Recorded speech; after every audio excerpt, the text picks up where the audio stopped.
हमारा पूर्व जन्म का पता नहीं कौन सा पुण्य था, हमने भारत की वसुंधरा पे जन्म लिया। उसमें भी भारत बहुत बड़ा है, उसमें मध्य प्रदेश में आ गए। मध्य प्रदेश में भी उन नगरों या स्थानों पर हमारा जन्म हो गया जहाँ पर पूज्य गुरुदेव और उनके पवित्र मनोहारी मुनि संघ का विहार इत्यादि होता है। उसमें जिनकुल मिल जाना, जिनकुल में भी जिनेंद्र भगवान की देशना को सुनने की बुद्धि पैदा हो जाना, कितनी उत्तमोत्तम चीज़ों को हमारी पुण्य की प्रकृतियों ने हमें उपलब्ध करा दिया। जैसा जैसा पुण्य बढ़ता गया वैसे वैसे व्यक्ति का विकास बढ़ता गया, और जैसे जैसे विकास बढ़ता गया वैसे वैसे ही पतन के रास्ते भी लोग धीरे धीरे खोलते गए। भारत में जब ब्रिटिश गवर्नमेंट का जाना हुआ, उसके बाद भारत में बंटवारा हो गया। भारतीय भौगोलिक स्थितियों में तो भारत के नक्शे कई बार बदले बंधुओं। बंटवारे के पहले सिक्किम भारत का अंग नहीं था, सिक्किम को बाद में भारत के नक्शे में दिखाया जाने लगा। नेपाल, भूटान, अफगानिस्तान, ईरान, कहाँ कहाँ तक हमारी सीमाएं थी, बर्मा, बांग्लादेश, सब, पाकिस्तान, सब हमारा था। ये भौगोलिक स्थितियाँ बहुत कुछ बदली हैं और बदलती रहती हैं। बदलने का प्रयास करने वाले लोग भी बहुत रहते हैं। जो बदलने का प्रयास करते हैं उसको संविधान देशद्रोही के रूप में मानती है कि देश के ऊपर द्रोह कर रहा है। देश के द्रोहियों ने अपनी शक्ति का परिचय देना कभी नहीं छोड़ा। मतलब पिछले 70 सालों से, और उसके पहले भी आप देखेंगे कि जब मुगल साम्राज्य था तब भी देशद्रोही थे, ब्रिटिश गवर्नमेंट में भी देशद्रोही मिले, जब भारत का बंटवारा हुआ भारत पाकिस्तान का उस समय भी देशद्रोही मिले, और आज भी भारत की वसुंधरा में भारत का खाने के बाद भी बहुत सारे देशद्रोही भारत के अंदर ही रहते हैं, यहीं पर रहते हैं, यहीं का खाते हैं और यहीं की थाली में छेद भी करते हैं।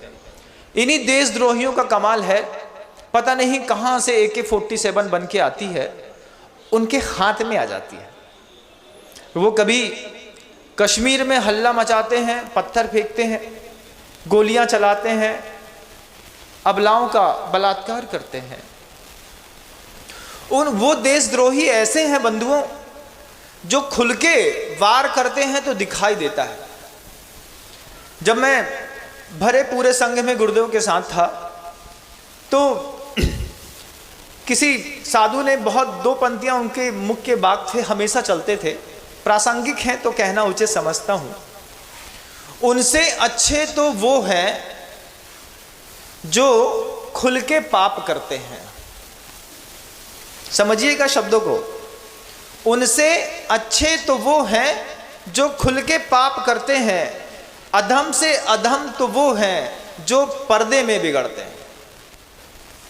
तो देशद्रोही 2 प्रकार के, एक खुल के बंदूक चलाने वाला, एक अधम से अधम तो वो है जो पर्दे में बिगड़ते हैं।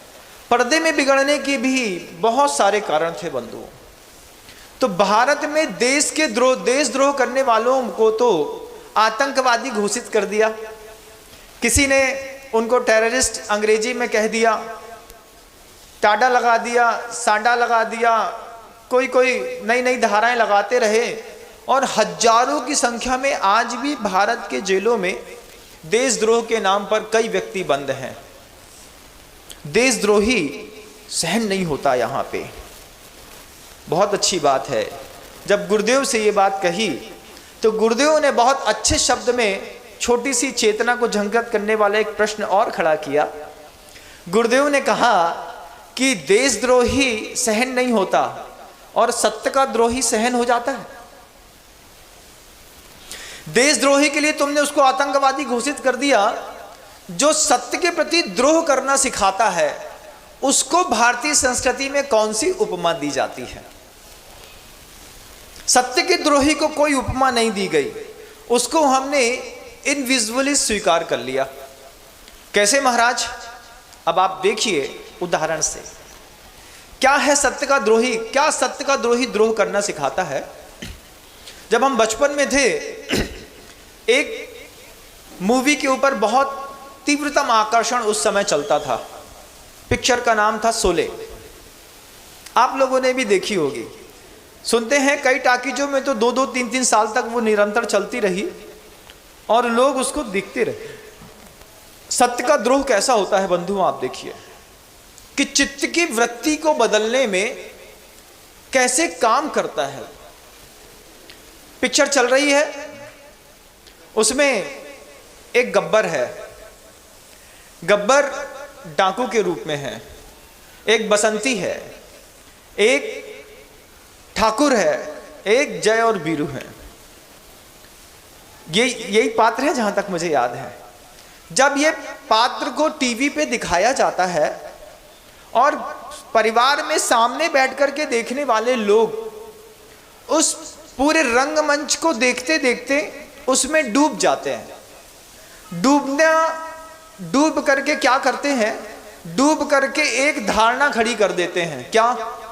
जय और बीरू सही है। एक ने कह दिया ठाकुर सही है। जब वो गब्बर पिट रहा होता है तो उस पिक्चर में डूब करके लोगों ने कहा और कूटना चाहिए। उस ठाकुर के हाथ नहीं थे, पैर में जूते में कील लगी थी, वो कील से मार रहा था। हमने अनुमोदना करी और कूटो और मारना चाहिए इसको। उससे क्या हुआ? क्या हुआ महाराज? उससे हमारी चित्त की जो वृत्ति थी वो उभर करके सामने आ गई। चित्त की वृत्ति ऐसी उभर करके सामने आई कि जब तक हमने उस मूवी को नहीं देखा था तब तक हम अपने आप को संत समझते थे, लेकिन जैसे ही हमने उस मूवी को देखा तो अंदर से मन ने अपना प्रभाव दिखा करके बताया कि तुम्हारी मूल प्रकृति ये है। क्या? गब्बर ने आपका तो कुछ नहीं बिगाड़ा था ना, आपके घर में ना कोई बलात्कार किया था, ना डाकू की डाला था, ना उसने गोली मारी थी, फिर भी आप गब्बर के विपक्ष में क्यों खड़े हो गए? क्यों आपने गब्बर को डाकू समझा? क्यों आपने समझा कि जय और बीरू अच्छा काम कर रहे हैं? क्यों? अंदर चित्त की वृत्ति, वो चित्त की वृत्ति ऐसी हो गई।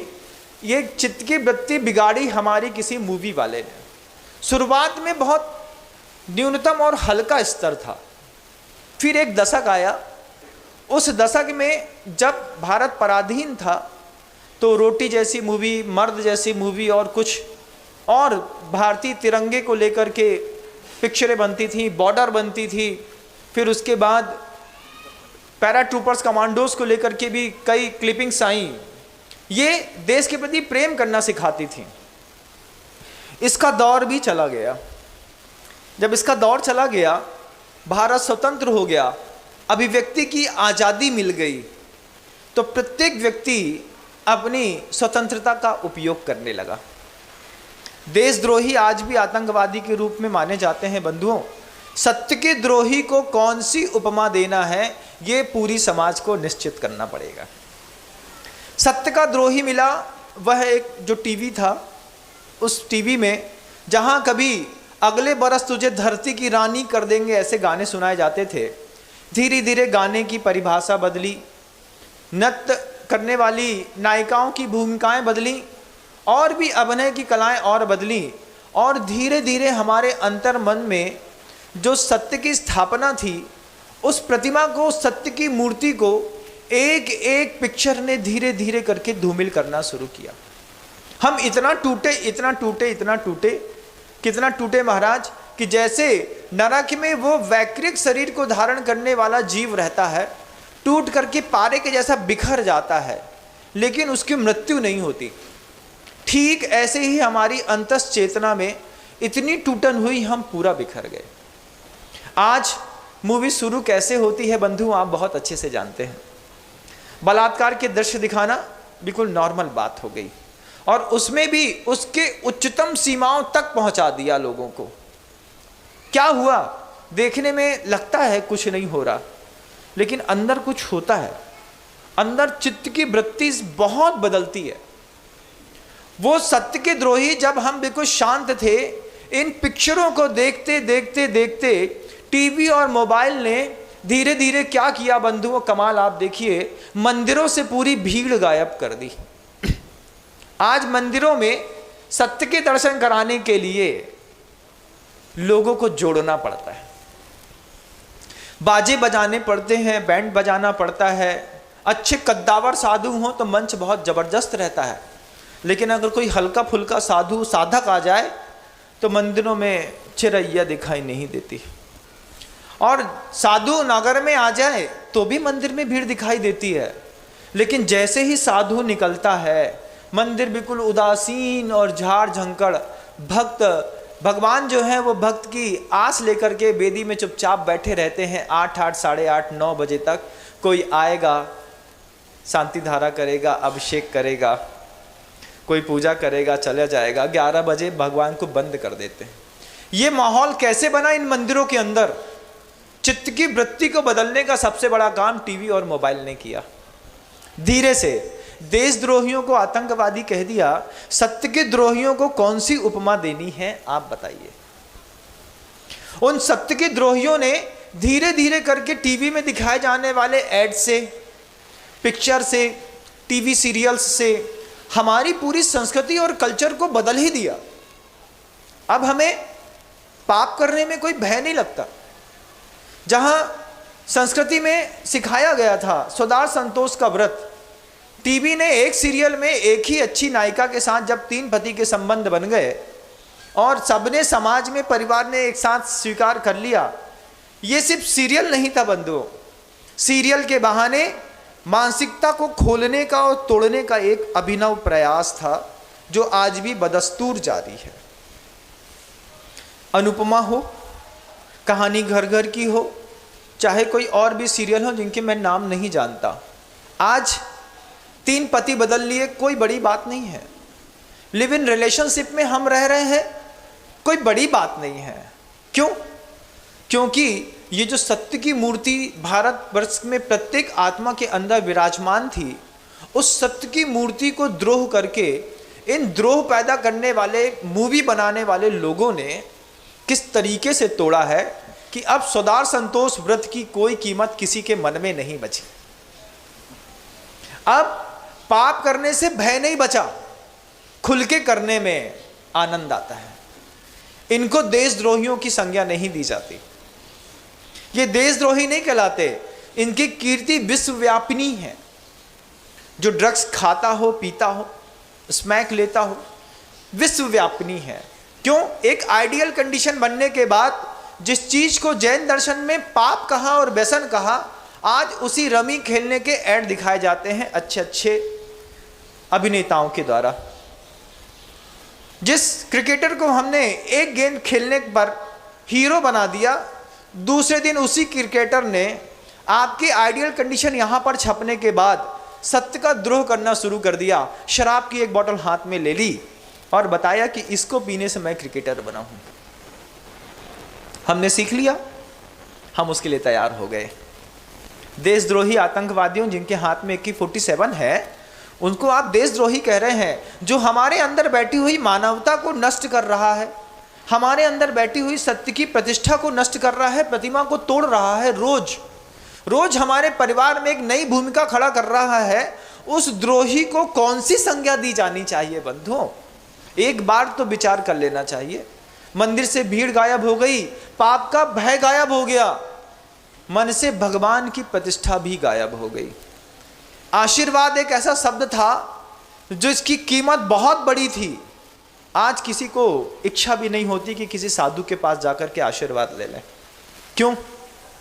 प्रतिष्ठा उसकी गायब कर दी। आज तो आ गया है मोबाइल में रमी खेलो, कैश जीतो, और कैश जीतो कैसा? 50 लाख, 20 लाख, 15 लाख, 1 करोड़, और बाद में धीरे से कह देते हैं 18 साल से कम वाले न खेलें, धीरे से कह देते हैं अपनी रिस्क पर खेलें। जुआ का फड़ कोई दुकान रोड में लगा करके बैठा है तो पुलिस पकड़ रही है, और जो मोबाइल में खिलाया जा रहा है वो लीगल है। क्या उससे हमारे नौजवान छोटे छोटे बच्चों की मानसिकता खराब नहीं होती? क्या हमारे बच्चे जिनके पास एप्पल का एंड्रॉयड, सैमसंग का एंड्रॉयड दिया गया है, जिनके अकाउंट में पैसा है, क्या उनकी इच्छा नहीं होती कि उस ऐड को डाउनलोड करें, एक बार जुआ खोल के देखें? बाहर जुआ खेलने वाला अपराधी है, मोबाइल में जुआ खिलाने वाला सभ्य माना जाता है। बंधुओं, इस तरीके की धारणा हमारे मस्तिष्क में टीवी सीरियल्स और मोबाइल्स के माध्यम से बता दी गई। चित्त की बदली बदल गई, करुणा खत्म हो गई। खून देखने से जैन डर जाता था, आज मांस हाथ में रख करके, बिरयानी को पास में रख करके ऐसा देखता, अच्छा ये बिरयानी है, खुशबू आ रही है, ठेले में जाकर के खा लेता है, कोई संकोच नहीं होता। महाराज ऐसा सीधा सीधा मत बोलिए, सीधा सीधा देखा तब बोल रहा हूं। करुणा खत्म हो गई। करुणा के प्रति द्रोह सिखा दिया किसी व्यक्ति ने, उसको देशद्रोही का नाम नहीं दिया। आत्मा के द्रोही की कोई कीमत नहीं है। देश में कोई एक बिल्डिंग तोड़ देता है, एक व्यक्ति को मार देता है, उसको तो आपने देशद्रोही कह दिया। जिसने मानवता मार दी उसको क्या कहते हैं, क्या कहा जाता है उसको, आप बताइए। धर्म ध्यान करने वालों की संख्या बहुत सीमित बची बंधुओं। लड़के जो सुबेरे 6 बजे उठ करके माँ जिसको धक्का मारती थी, बेटा टीका लगा ले, जा मंदिर का एक टीका लगा के दर्शन करके चले आना, आज माँ के परिणाम बदल गए। लड़का सीए कर रहा है महाराज, 9:30 तक तो सोएगा। अब मंदिर की कीमत खत्म, कलुषता बढ़ गई, दया कहाँ चली गई, कुछ पता नहीं।